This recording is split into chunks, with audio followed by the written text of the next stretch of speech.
মানুষ যখন মন থেকে কিছু চায়, সারা দুনিয়া সারা জগৎ সংসার তাকে সেটা দেওয়ার জন্য চেষ্টা করে। মন থেকে চাইতেই হবে, হালাল ভাবে, সৎ ভাবে। কোন না মরে যাওয়ার মরে মানুষ তো মরে যাবে, হ্যাঁ, মৃত্যু তো অনিবার্য, নিশ্চিত। কিন্তু এটা কখন আসবে মৃত্যু, সেটা আমাকে বলে আসবে না। তো যতক্ষণ সময় বেঁচে আছি, মাথা উঁচু করে কেন বাঁচবো না? তা আমি একটা জিনিস ভালো চাই, এটা আমি চাই, এটা আমি করব। আমার ইন্টারমিডিয়েটে ভালো রেজাল্ট করা লাগবেই, এটা হচ্ছে আমার উইল পাওয়ার। সো উইল পাওয়ার যখন তোমাকে ড্রাইভ করবে, তখন ওইটাকে তুমি দিন শেষে কি বলবা? ওইটাই তোমার ফেট,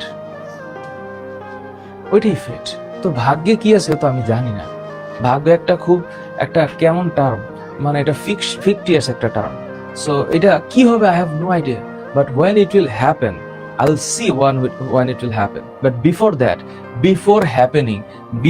happening, হ্যাঁ, যখন রেজাল্টটা দেখি তখন তার আগে বহুত থাকে, একটা সংগ্রামের ইতিহাস থাকে। এই সংগ্রামের ইতিহাস সবাইকে বলার দরকার নাই। সংগ্রামের ইতিহাস তোমাদেরকে বলার দরকার নাই, এই সংগ্রামের ইতিহাস তুমি জানবা। মানুষ যখন সাকসেস পায়, তখন সবাই তার পিছনের গল্প শুনতে চায়।